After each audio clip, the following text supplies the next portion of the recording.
Hi everyone. आज हम लोग देखेंगे कि ऑटोमॉर्फिक नंबर क्या होता है। तो पहले समझते हैं ऑटोमॉर्फिक नंबर क्या होता है। फॉर एग्जांपल, अगर हम लोग के पास कोई एक नंबर है जैसे 76, ठीक है। अब अगर 76 का हम लोग स्क्वायर करेंगे यानी कि 76 इंटू 76 कितना आएगा? 76 इंटू 76 विच इज 5776, ठीक है। अब ध्यान से देखो कि स्क्वायर करने पे जो वैल्यू आ रहा है उसके लास्ट में भी 76 है ना। स्टार्टिंग में यूजर दिया 76 और लास्ट में जो स्क्वायर करने के बाद आ रहा है उसके लास्ट में भी 76 प्रेजेंट है। तो ये क्या है? ऑटोमॉर्फिक नंबर है, ठीक है। एक और एग्जांपल लेते हैं, जैसे 25 है। तो 25 का अगर स्क्वायर निकालेंगे 25 इंटू 25 विच इज 625, तो क्या आ रहा है? 25 यूजर दिया था, स्क्वायर करने के बाद जो वैल्यू आ रहा है उसके लास्ट में भी 25 ही है। तो ये भी क्या है? एक ऑटोमॉर्फिक नंबर है, ठीक है। और अगर कोई ऐसा केस हो कि 13, तो 13 का स्क्वायर निकालो तो 13 इंटू 13 कितना आता है? विच इज 169, ठीक है। तो देखो, यूजर दिया 13 और जो स्क्वायर करने के बाद आ रहा है उसके लास्ट में है 69, ठीक है। तो दोनों सेम नहीं है, तो क्या ये नॉट एन ऑटोमॉर्फिक नंबर, ठीक है। समझ में आया? यानी कि जो नंबर यूजर हम लोग को देगा उसका स्क्वायर निकालना है, ठीक है। और फिर जो स्क्वायर होके आएगा उसके लास्ट में चेक करना है कि क्या वही सेम नंबर प्रेजेंट है कि नहीं। अगर है तो वो एक ऑटोमॉर्फिक नंबर है, एल्स वो एक ऑटोमॉर्फिक नंबर नहीं है, ठीक है। समझ में आ गया?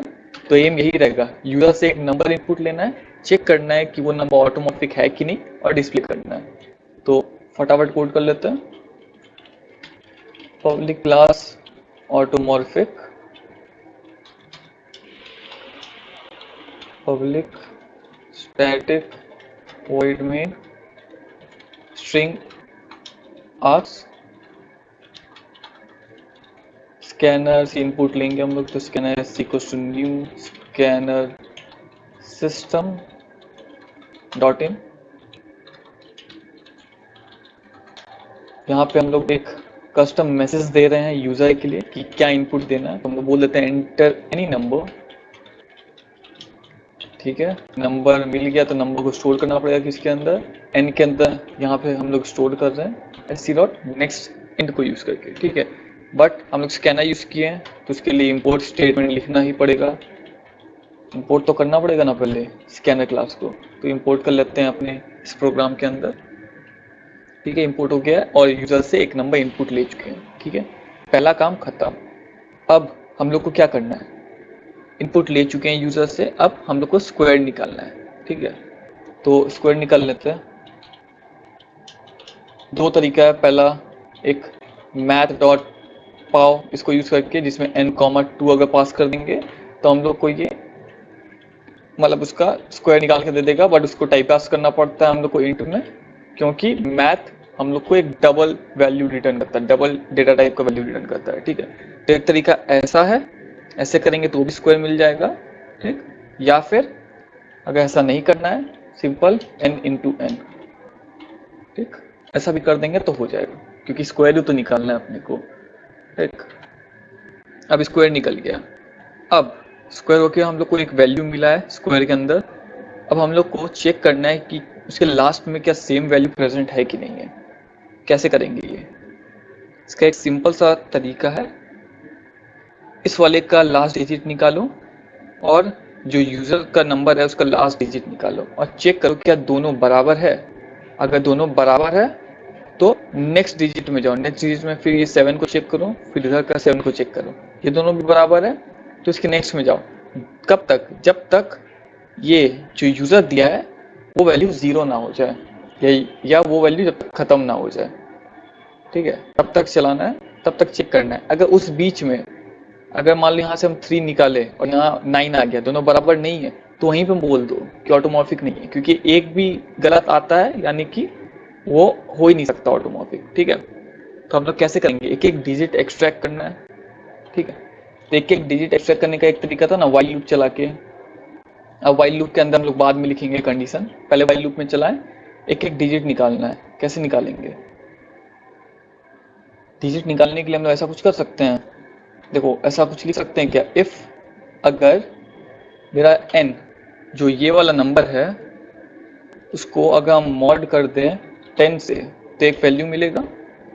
तो वो जो वैल्यू आएगा अगर वो नॉट इक्वल टू होता है, यानी कि बराबर नहीं होता है किससे, अगर इसमें से हम लास्ट डिजिट निकाले, ठीक है, लास्ट डिजिट निकाल लिया, अगर वो बराबर नहीं होता है इस वाले के लास्ट डिजिट से, इस वाले के लास्ट डिजिट से कैसे होगा, क्या स्क्वायर था ना, तो स्क्वायर मॉड 10 लास्ट डिजिट मिल जाएगा। अगर वो बराबर नहीं होता है तो फ्लैग इक्वल्स टू 1 करके ब्रेक कर दो, ठीक है। अब फ्लैग क्या है, यहाँ पे एक वेरिएबल लिए हम लोग ताकि हम लोग को बाद में यहाँ पे आसानी हो चेक करने में कि वो नंबर एक्चुअली एक ऑटोमॉर्फिक है कि नहीं है। अगर 1 आता है तो इसका मतलब ये हम लोग यहाँ पे सेट किए हैं, अगर फ्लैग का वैल्यू 1 हो जाता है तो यानी कि दोनों में डिफरेंस है, दोनों नंबर के वैल्यूज में डिफरेंस है, तो मतलब हम लोग समझ जाएंगे कि वो एक ऑटोमॉर्फिक नहीं है, ठीक है।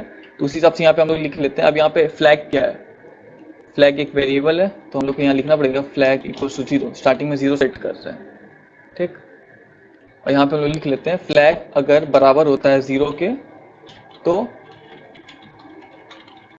println n is an automorphic number. और अगर नहीं होता ऐसा, यानी कि अगर फ्लैग वैल्यू 0 नहीं होता, ऑब्वियसली 1 होगा फिर, तो उस केस में क्या था कि डिफरेंस है दोनों के वैल्यूज में, तो इज नॉट एन ऑटोमॉर्फिक नंबर, ठीक है। अब आते हैं यहाँ पे, ये समझ में आ रहा है ना, अगर दोनों के लास्ट वैल्यूज में कुछ भी डिफरेंस आ जाता है तो फ्लैग को 1 करके ब्रेक कर दो। फ्लैग स्टार्टिंग में 0 था, फ्लैग को 1 करके ब्रेक कर दो। ब्रेक करने का मतलब क्या है, बस सीधा यहाँ पे आ जाएगा, वाइल लूप को ब्रेक कर जाएगा, ठीक है। अब उसके बाद फिर हम लोग इफ से चेक कर लेंगे, ठीक। और अगर ऐसा नहीं होता है तो क्या करना है, यानी कि अगर ये कंडीशन फॉल्स हो जाता है, मतलब क्या, दोनों का मैच कर रहा है, ये इसका लास्ट वैल्यू और इसका लास्ट वैल्यू मैच कर गया, तभी तो इसके अंदर नहीं गया, तभी तो ब्रेक नहीं हुआ।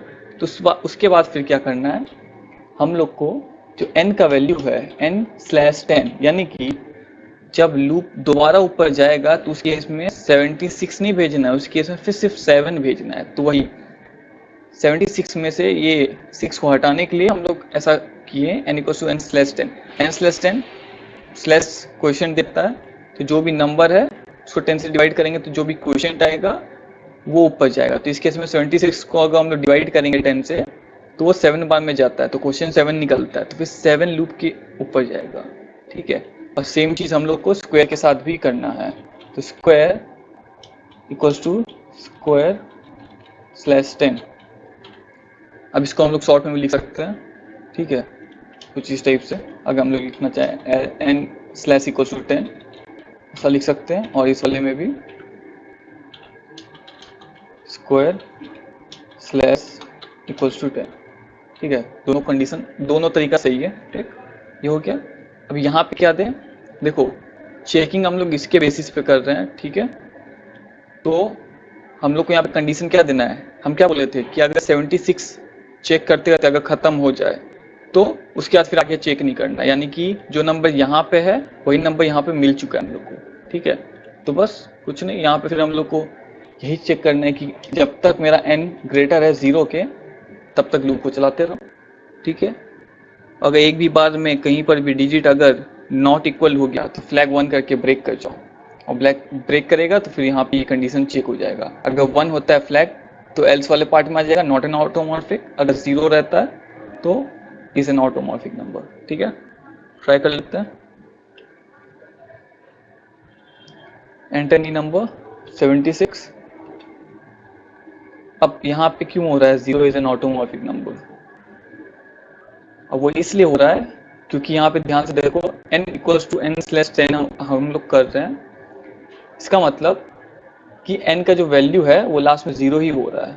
हम क्या बोले, जब तक n को तब तक चलाओ जब तक वो 0 नहीं होता, n जब 0 हो जाएगा तब ये लूप टूटेगा। तो इस पॉइंट के बाद n का वैल्यू 0 हो जाता है। ठीक है, तो हम लोग यहाँ पे क्या करते हैं, इस चीज़ से बचने के लिए हम लोग यहाँ पे कॉपी बना लेते हैं n का। ठीक है, कॉपी बना लिए। अब यहाँ पे हम लोग उस कॉपी को ही यूज़ करेंगे उसके बाद। ठीक है, ये ध्यान रखना है कि n 0 हो रहा है, इसलिए हम लोग यहाँ पे कॉपी बनाए ताकि हम लोग n का वैल्यू बाद में यूज़ कर सके अगर हम लोग कुछ ज़रूरत पड़ा कहीं भी। तो 76 यहाँ पे दिए, 76 इज एन ऑटोमॉर्फिक नंबर। ठीक है, ऑटोमॉर्फिक है। फिर क्या है, 25 चेक करते हैं। 25 इज ऑल्सो एन ऑटोमॉर्फिक नंबर। और लास्ट में 13, तो 13 इज नॉट एन ऑटोमॉर्फिक नंबर। ठीक है, तो ये समझ में आ गया।